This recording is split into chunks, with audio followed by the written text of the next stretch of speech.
In this video, you'll learn how to change your country on the OKX app.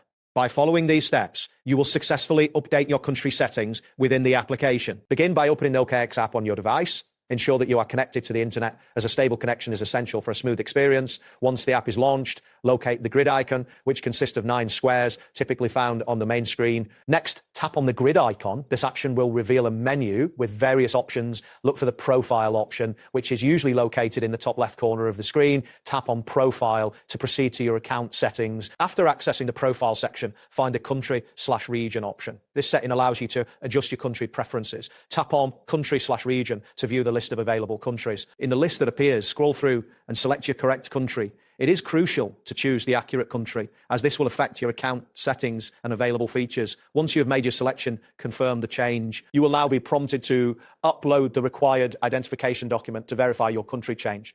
Follow the on-screen instructions to upload your ID. After you have uploaded the necessary document, tap Submit to complete the process. Once you see a confirmation message indicating that your country has been set, you can be assured that the change was successful. This step is important to ensure that all features and services align with your selected country.